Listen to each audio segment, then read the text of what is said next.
समुद्रस्य हिमाद्रश्चैव दक्षिणं वर्षं तद् भारतं नाम भारतीयत्र सन्तति।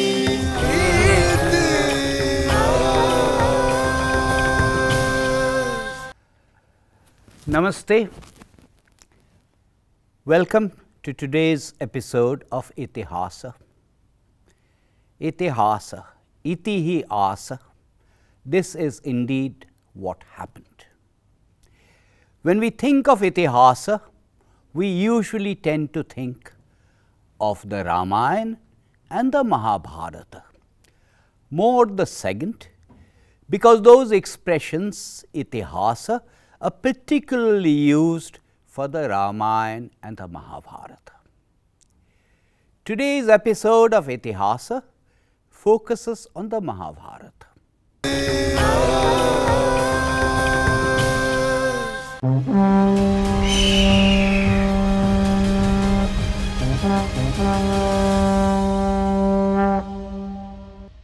महाभारत दुनिया का सबसे बड़ा महाकाव्य, इतिहास का एनसाइक्लोपीडिया, नीतियों का भंडार, व्यवहारिक ज्ञान का समुद्र और घटनाओं का क्रमबद्ध अध्ययन।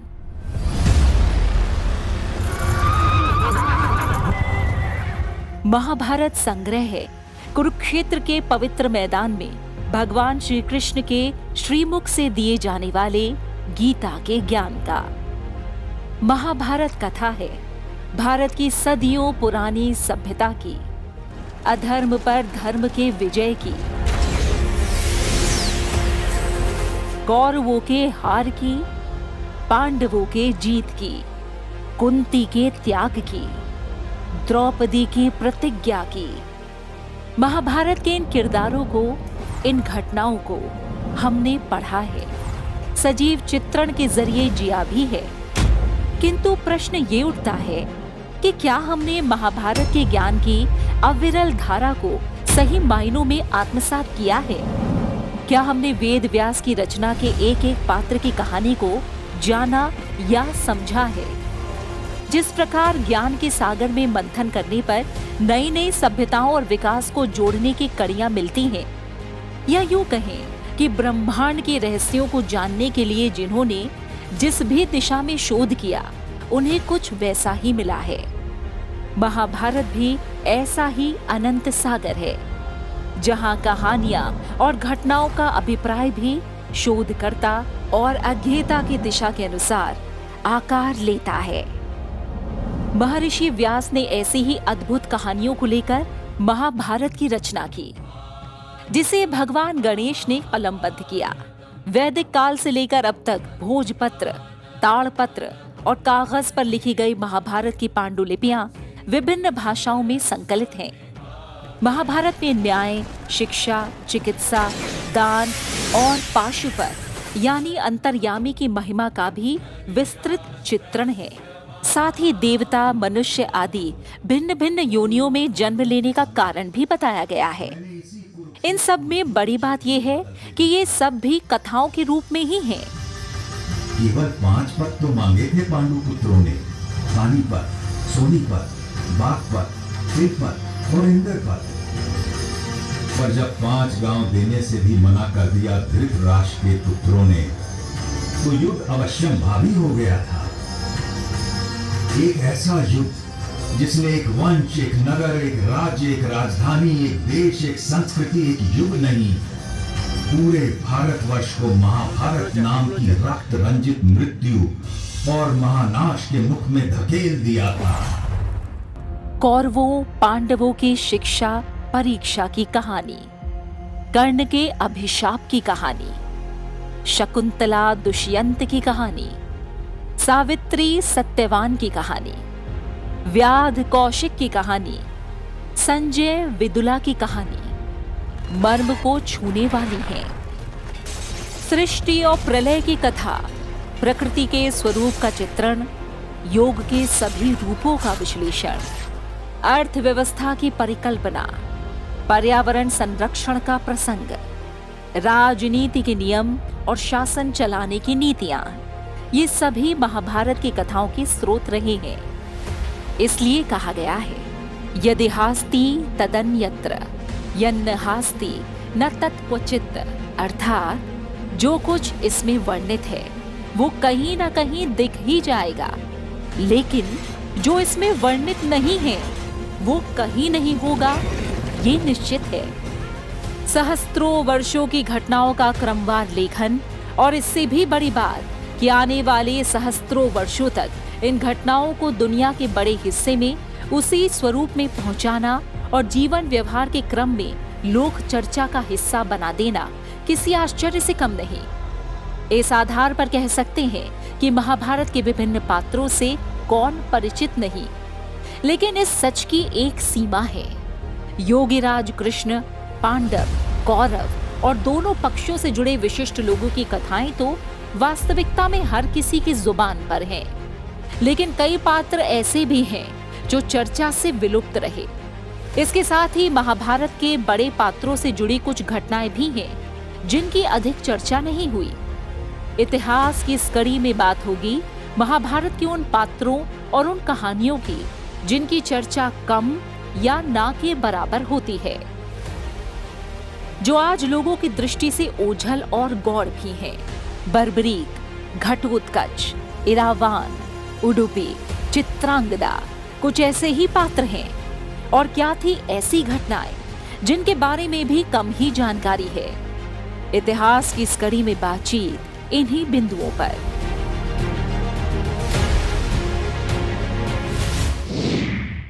Everyone knows the story of the Mahabharata, or at least we think we know the story of the Mahabharata. But there are many unrealized facets in the Mahabharata that we don't know about. To tell us about those hidden layers of the Mahabharata, I am joined today by an author, Ami Ganatra, who has published a book called Unraveling the Mahabharata. She has followed it up with another book which is called Unraveling the Ramayana. But today we will talk primarily about these hidden layers in the Mahabharata. Ami Ganatra, welcome to this episode of Itihasa. Thank you so much, Vivek ji. Namaskar to everybody. How did a management consultant and MBA get into this? Well, like an economist. Very briefly. So, Vivek ji, the journey started with my own curiosity because there's so much written and spoken and told about Mahabharata and Ramayana that in my mind there were lots of questions because the characters seemed so inconsistent. And somewhere my heart told me that our rishis were smarter than that. There clearly should have been a clearer answer to what these characters stood for, what dharma and adharma mean. So this curiosity and wanting to know the answers to these, I went back to the original text for Valmiki Ramayana and Vyas Rachit Mahabharata. That's how. So Mahabharata, of course, there are many different versions. So you relied primarily on the critical edition of the Mahabharata and the Kishori Mohan Ganguly translation. I relied on largely Gita Press because I wanted to stick to a more Indian language. Otherwise, it impacts the English that you write, right? So I stuck largely to Gita Press, the Sanskrit Hindi version, and the critical edition, where I referred the Sanskrit shlokas. So tell us about the Vyasa Guha and the Ganesha Guha. Most people know about the story of Veda Vyasa dictating to Ganesha, but I haven't met too many people who have actually visited these guhas. So where are these caves? Tell us about these caves. So there is a place called Mana, which is considered to be one of the last villages on the Indo-Tibetan border in Uttarakhand. So when we go to Badrinath of one of these Char Dhams, from Badrinath, Mana is about 3 to 4 kilometers. So you go up 3 to 4 kilometers, and it is said that that is where Vyasji actually composed the Mahabharata over 3 years, and then Ganeshji wrote it. And when you go there, you see that there is a gufa which says that this is 5,000 years old, and now they have a murti of Vyasji, and there is a Ganpati temple. So there is Vyas Gufa on the top. A little further down is the Ganesh Gufa. And it actually ties in with what we read in the text as well. It says that Punye him vatah pade madhya giri guhalay. So this is on the foothills of the Himalayas and in a cave. So that's how it is. It's like in a cave of the mountain. These two caves are. It's just wonderful. You feel connected to this civilization which goes back like thousands of years. The Mahabharata is almost like an encyclopedia, and when people say that we know the Mahabharata, they really mean that they know about the Kuru Pandava story, which is only one part of the Mahabharata. They know about the Kauravas, they know about the Pandavas. But there are all kinds of other relatively unimportant characters also. So tell us about Varvarik. So interestingly, Barbarik doesn't appear in the Mahabharata per se, but the story is very well known. And to those who don't know about Barbarik, it Yes, is said tell us the that story. he was the son of Ghatotkach. And he was so powerful that he had a boon that whichever side he fights on, that side will win. But that came with a condition. The clause was that he had to fight on the side of the weak side, on the weak part of the in the war. Now, when he learnt about the Kurukshetra war that was going to happen, he came up to Krishna and he said, I want to fight the war. Now, this clause of the boon is very interesting, right? Because whichever side he is on, that side will win. He's so powerful. Now, if that side starts winning, he has to shift to the other side because he can only fight on the weak side. So, if he keeps shifting, eventually it is going to be a total vinash, right? So this sounds like a management consultant's delight.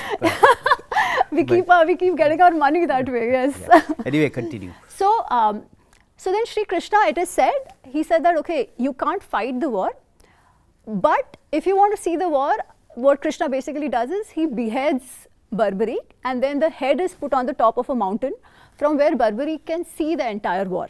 And then after the war, when Barbarik is asked that what did you see? And Barbarik says, oh, I saw only Krishna. I saw Krishna fighting and Krishna dying and Krishna doing everything here. It was all just Krishnamay. So it's a beautiful story of the bhakti ras of Krishna. However, in Mahabharata per se, we do not find the mention of Barbarik at all. There is another son of Ghatotkach, Ajna Parva, who is mentioned, and he is also a great warrior, but Barbarik is not mentioned. Barbarik story comes from Skanda Puran, and also it's a very famous folklore in Gujarat, Rajasthan, where he is known as Khatushyam. In the Mahabharata proper, the Pandavas are normally perceived to have married Draupadi, with the exception of Arjuna and Subhadra, and with the exception of Bhima and Hidimba. But the Pandavas, in a broader sense, had other wives also. So Arjuna had other wives, and one of his sons was Iravan. So tell us a little bit about Arjuna's wives and Iravan. So Arjun, his character, he's a very desirable person, even in Mahabharata. His description, his skills. So people were always, women were attracted to him. Now the story of Iravan, so Iravan's mother is Ulupi, who was a Naga princess. It so happens that once when Yudhishthir and Draupadi are sitting together, Arjun walks in because he has to get his astras to help a Brahmin. But he violates a code of conduct that was laid out because the 5 Pandavas were married to one woman and they had a code of conduct around it. So then he decides that I have to go on a 12-year pilgrimage because I violated the code of conduct. While going, he reaches Haridwar. And in Haridwar, he's taking bath in the Ganges, in the Ganga, and Ulupi sees him. She's overcome with desire. So she approaches Arjun. It's actually a very fascinating story. She approaches Arjun and she's like, I desire you, you need to satisfy me. But Arjun is like, I'm on a brahmacharya vrat because Which was part of the pledge. Exactly, I'm on a vrata, I can't violate that. And she's like, your vrata is with respect to Draupadi, not with respect to any other woman. And interestingly, she adds that even if you do violate your vrata, the punya that you gain by satisfying a woman who is in desire is a lot more. So please come with me and give me a So it's a bit like the trade-off Bhishma faced vis-a-vis Amba, but in a way, yeah. But Arjuna took a different decision. Correct. Also, Amba, it's not so much about overcoming with desire, right? It was more that she didn't have a way out. All So, right. so then Arjun agrees, and with Ulupi he has a son called Iravan. Now Iravan grows up in his mother's household, and then when he learns that the Pandavas are on Vanvas, तो तब तक वो मिले नहीं होते हैं. Iravan कभी भी अर्जुन से मिले नहीं हैं. और जब उन्हें पता चलता है कि मेरे पिताजी जो हैं वो इंद्र के महल में गए हैं ये दिव्यास्त्र लेने के लिए. So he goes there to meet his father. That's the first time Arjun and Iravan are meeting. तो उनकी बातें होती है जैसे पिता पुत्र की बातें होती है प्रेम भरी. और उस समय अर्जुन उसे बताते हैं कि कुछ वर्ष बाद एक युद्ध होने की पूरी संभावना है, तो उस समय तुम हमारा साथ देने अवश्य आना. और वही होता है. So Iravan comes. Iravan is a part of the war. He participates with his people. And he's supposed to be a horse warrior, an excellent horse warrior. ऐसे कहा जाता है कि उनके जो घोड़े थे वो हवा में उड़ते थे, ऐसा लगता है. तो and of course an excellent warrior, he defeats a lot of princes. He kills a lot of princes who came against in front of him.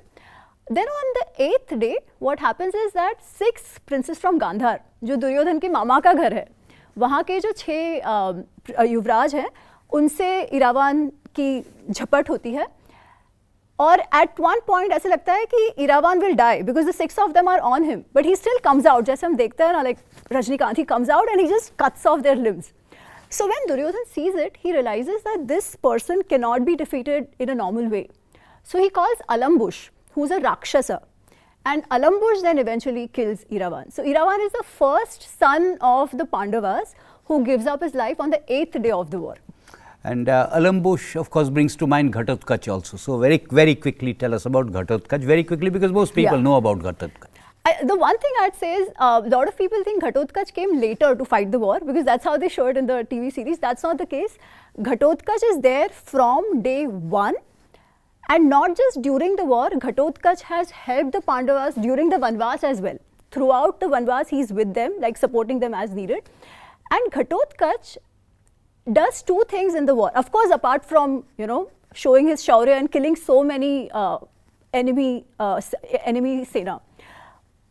In couple of occasions, he actually saves Bhim. Bhim अपने पिताजी की जीवन की वो रक्षा करते हैं when certain Rakshasas are trying to kill him. And most importantly, we know that episode of Karna having the Indra Shakti, right? The Vaijanti Shakti. And Karna had kept it for Arjun. That's when Krishna calls upon Ghatotkacha, because he's like, as long as the Vaijanti Astra is there, Arjun cannot win against Karna, because it was meant for Arjun. So he calls Ghatotkacha, and on the 14th evening, Ghatotkacha is like rampaging the army of the Kauravas. And at that point, everybody requests Karna कि यार कुछ तो करो, नहीं तो ऐसे तो हम सब तबाह हो जाएंगे. तो reluctantly Karna वैजयंती अस्त्र घटोत्कच पर चलाते हैं, और of course उससे अर्जुन का जीवन तो बच जाता है. But even while dying, Ghatotkacha falls on the side of the... Increases the size of his body. Increases his size and falls on the side of the enemy, on the Kaurava side, killing one Akshauhini army altogether. So, Arjuna had several names, and I often ask people, I'm not asking you for that reason, I often ask people, give me 10 names of Arjunas, give me 12 of Arjuna's names. So can you tell us about some of these names, because that's one of the things you talk about in your book. Yes. So there is a story around the names of Arjun as well. The Pandavas are staying in Agyatwas, right, in the court of Virat in Matsya Desh. And at that time, the Kauravas, they attack Matsya Desh because they have an inkling that कदाचित पांडव वहाँ पे है जब कीचक का वध हो चुका है, तो उनको लगता है कि ये भीम का ही काम हो सकता है. So they attack Matsya Desh, and the king is busy fighting on one side. Only Brihannala and Uttar are left. So Brihannala is basically Arjun. So Brihannala accompanies as a Sarthi to Uttar, and they go to fight. Now Uttar looks at this army and he's like, oh my god, there is no way I can fight. वो भागने का प्रयत्न करता है. तो Brihannala in the form of Arjun वो उसे रोकता है और कहते हैं कि रे तुम चिंता मत करो, मैं हूँ, तुम सारथी बनो, मैं लड़ूंगा. And Brihannala was, उनको देख के ये कहते हैं उत्तर की तुम क्या लड़ाई करोगी, तुम तो नाचना गाना कराती हो और तुम तो पुरुष भी नहीं हो. तब अर्जुन से इसकी नहीं मैं अर्जुन हूँ, And Uttar is like, ki, how do I know? You tell me 10 names of Arjun, only then I will believe you. तो तब अर्जुन अपने 10 नाम बताते हैं. तो एक तो है अर्जुन जो हम जानते हैं, फाल्गुन कहते हैं उनको क्योंकि उत्तर फाल्गुनी नक्षत्र में उनका जन्म है. जिष्णु कहते हैं क्योंकि इंद्र के पुत्र है. श्वेत वाहन क्योंकि उनका जो रथ है अर्जुन का उसमें सफ़ेद घोड़े लगे हुए हैं. सो श्वेत घोड़े जिसके कारण ही श्वेत वाहन. ही इज कॉल्ड किरीटी क्योंकि उन्होंने वो एक किरीट मुकुट पहना हुआ है, उनको मिला हुआ है. उसके अलावा उनका नाम है कृष्ण. कृष्ण अर्जुन को भी कहा जाता है और कृष्ण नाम उनको दिया उनके पिताजी ने पांडु ने क्योंकि वो इतने आकर्षक पर्सनालिटी के थे. कर्षयते इति कृष्ण. तो ये कुछ उनके नाम है. एक है धनंजय. और एक बात मैं कहना चाहती हूँ, जनरली लोगों को लगता है कि पार्थ जो नाम है वो केवल अर्जुन का है, जबकि ऐसा नहीं है. पार्थ तो पृथा के पुत्रों का नाम है. पृथा इज कुंती. तो युधिष्ठिर, भीम, अर्जुन सभी को पार्थ कहा जाता है. And Kunteya also. And Kaunteya also क्योंकि कुंती के अपत्य पुमान. Since you mentioned Shetavahana, I'm reminded of Shweta. So tell us a little bit about Shweta. Well, I didn't know about Shweta till I read the Vyas Rachit Mahabharat for what it was. And I was very fascinated by the son of Virat, Raja Virat of Matsyadesh. So, श्वेत का उल्लेख केवल युद्ध के समय आता है. And he, Uttar, and there is one more, Shankha. These three are called to be sons of Virat Naresh of Matsyadesh. So on the first day of the war itself, Uttar is fighting with Raja Shalya of Madra Desh and Shalya kills Uttar. So Shwet sees his brother dying and वो एकदम जोश में आ जाते हैं. वो शल्य को के साथ युद्ध करने लगते हैं.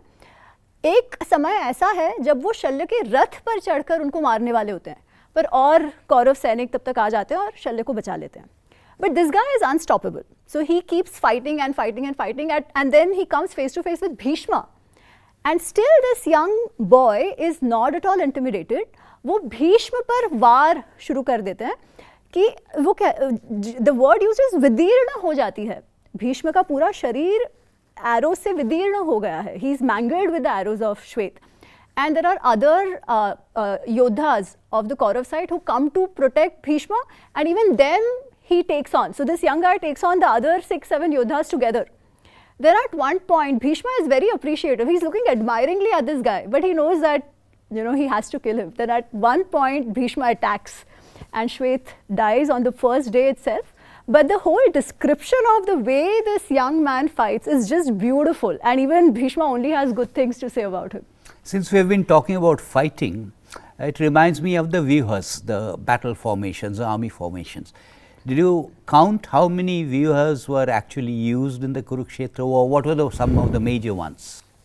So in the Kurukshetra war, so vyuhas, for everybody's benefit, they are the arrangement of the armies. जो सेना का alignment होता है army में, which we have even today, strategic formations. They were there then as well. So every day of the war, both sides had not just one but sometimes multiple view formations as well. In Mahabharat, I think we don't find names of every day. I think 2-3 दिनों के नाम नहीं है, but I think at least 10 to 13 names are there because there are some repetitions as well. Some of the names I can think of are, there's something called as Shena view, which is the falcon-like formation. The most popular, which everybody knows of, it's the Chakra view, which is actually Dronacharya sets it up for Yudhishthir, but Abhimanyu, he knows how to enter and he cannot come out. There is Garuda view, there is Ardha Chandra view. So Ardha Chandra, you have 2 warriors leading there. Some formations are defensive, some are attacking, like there's something called as Sarvatomukhi. Sarvatomukhi, everywhere mouth.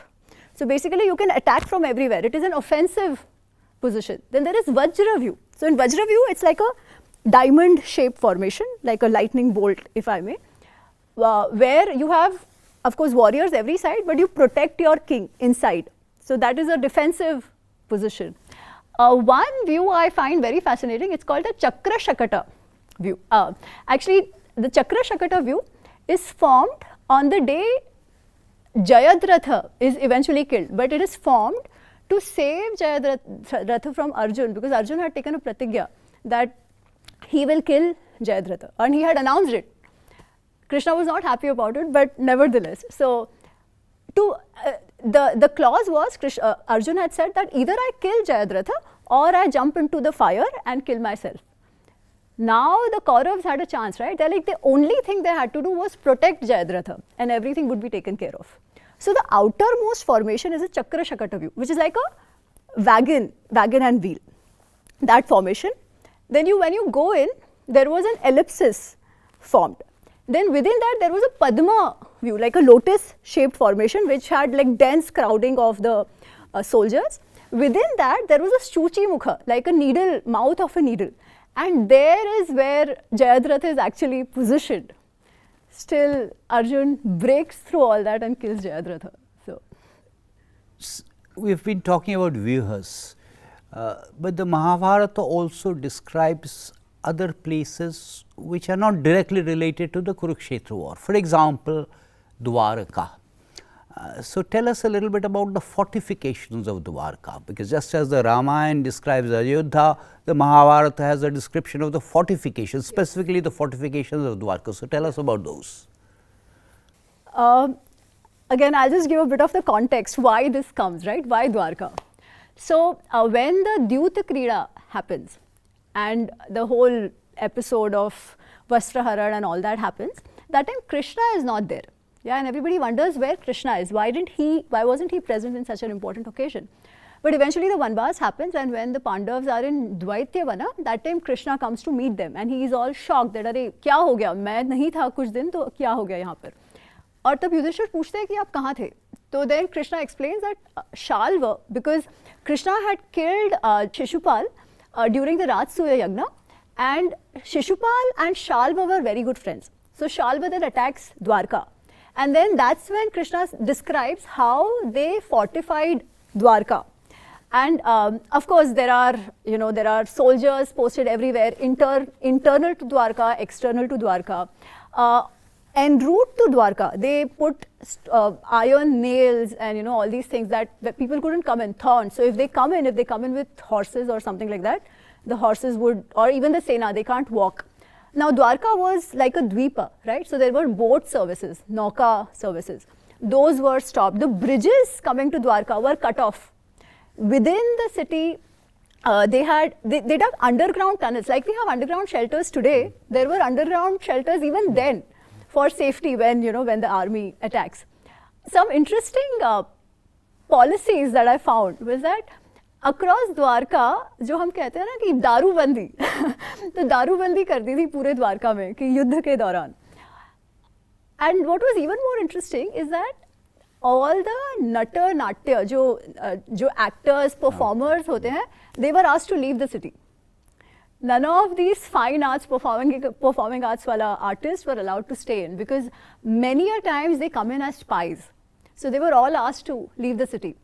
And then all the soldiers that were recruited, they were given वेतन beforehand. पहले ही उनको वेतन दे दिया था, ताकि उनको ये ना लगे कि हमारे परिवार का क्या होगा, तो उनको पहले ही वेतन भी दे दिया था. तो इस तरीके से कुछ डिस्क्रिप्शन आता है द्वारका के फोर्टिफिकेशन का. Ami Ganatra, thank you very much for joining us today. We could have gone on and on with something like the Mahabharata, but thank you for telling us some things about the Mahabharata that many people are not aware of. Thank you so much. In the next episode of Itihasa, we will be joined by Chamu Krishna Shastri.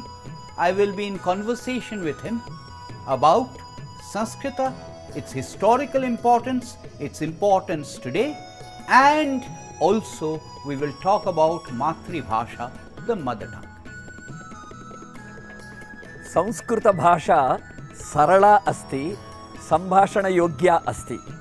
सर्वाः भारतीय भाषाः अपि सरलाः. सर्वाः भारतीय भाषाः केवलं भाषाः न, भारतस्य जीवन दर्शनम् अस्ति.